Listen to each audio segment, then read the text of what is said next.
On March 25th, I woke up a little bit late. 11 a.m. to be exact here on the West Coast, so there was 1 hour left until the trade deadline expired. I got my smartphone out and instantly typed in Golden State Warriors trade, thinking something crazy has already happened. I had my fears. You know, like, after you take an exam, you're sort of anxious to look at your marks. If you got an A, you'd be extremely happy. If you failed the exam, it's heads down for the rest of the day or week, depending on how much that exam meant to you. Well, guys, this trade meant a lot to me, so I was anxious, and I even brought out the deodorant because I was sweating so much. And you know what happened? Nothing much. Nothing much at all, guys. But it's not over yet. It's not over by a long shot, and let me get into why. But just before that, smash that like button, subscribe if you're new, and let's get down to business. Bob Myers said he'd be really aggressive this year in trades, and to be honest, he'd probably listen to every offer that was out there and weighed all the pros and cons. He didn't make any impactful trades though, but at the same time, what he didn't do was panic and ruin the future with a bad trade. You know, like when your team is down 10 with about 6 minutes to go in the fourth, you don't want to go into panic mode and start shooting careless shots because if you do, you'll be down by 20 again in no time, and then it's just GG. Bob Myers, I'd say, probably did the best he could do. I mean, let's look at the trade market and let's look at what the Warriors actually did. Aaron Gordon, Victor Oladipo, Rajon Rondo, Lou Williams, George Hill, Norman Powell, Nikola Vucevic. The Warriors have sort of maxed out their guard position with Curry, Poole, Nico Mannion, Bazemore, Mulder, Lee, and I guess you can even include Kelly Oubre as a guard, although he plays the small forward position as well. The Warriors didn't need a guard because they're all maxed out there, and Klay is returning next year, so it doesn't make sense for them to add another guard unless it's like Damian Lillard or someone like that.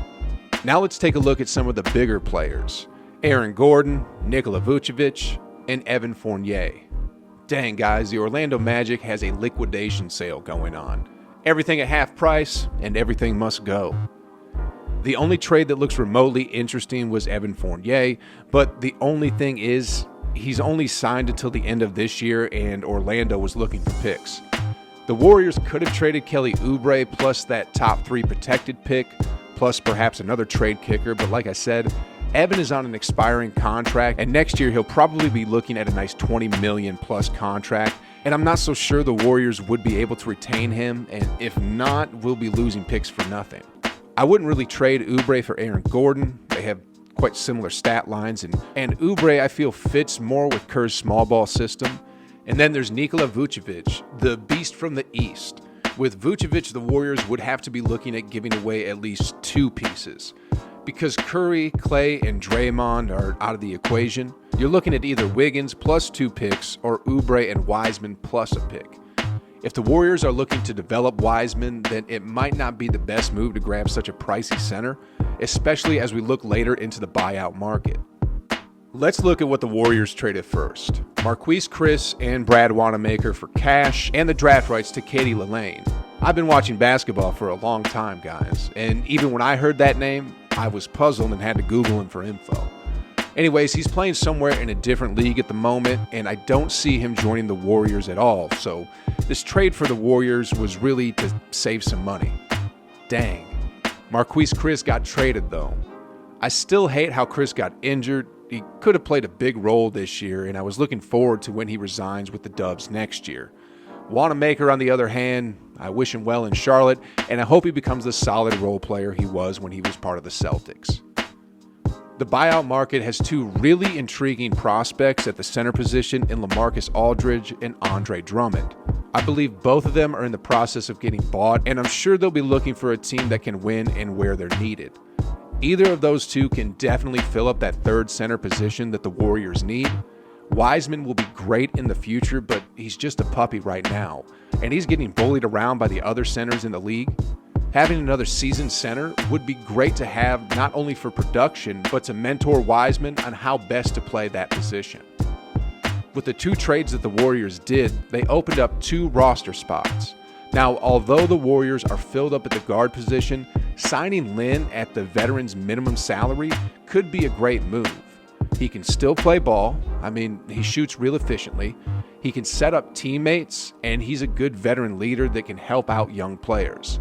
The Warriors let Chris and Wanamaker go for money purposes as well, and I'm sure with Lynn on the team, that'd be huge marketing for Joe Lacob in the Warriors franchise. Now, what's next for the Warriors at this point? If they don't get any of the centers at the buyout market, and if they don't make any more changes to their rosters at this point, what is next? The answer is to just get healthy. The Warriors are a pretty good team when they're all healthy.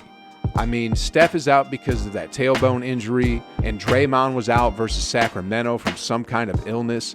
And then all throughout the year, injuries and COVID protocols took whatever rhythm the Warriors had and threw it out the window.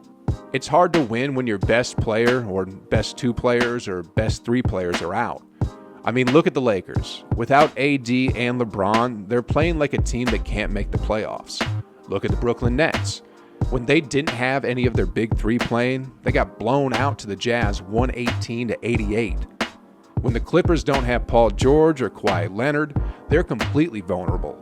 So guys, the Warriors are 10th right now in the Western Conference, but that's about to change once Curry is back, and hopefully the Warriors don't have any more injuries or any health protocol issues going forward.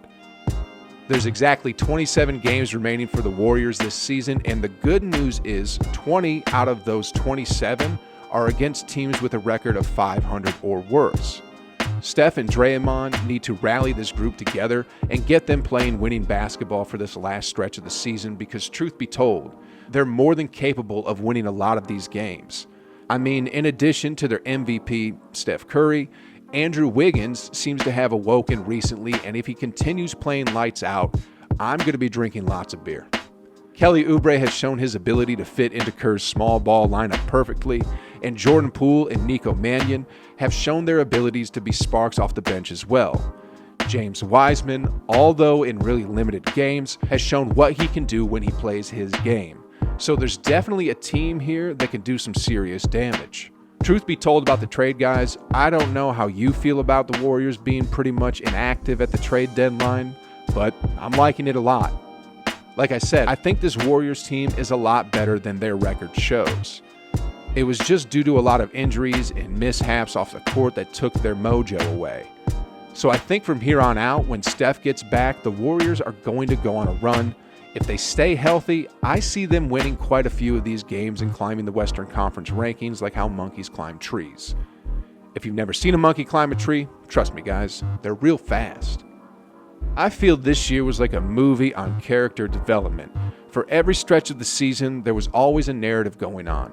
Steph hurting his tailbone, Wiseman in his wrist injury, Draymond missing camp due to health protocols, lineups being shaken up by the injection of Poole and Mannion, Oubre in a slow start, and then there was Brad Wanamaker.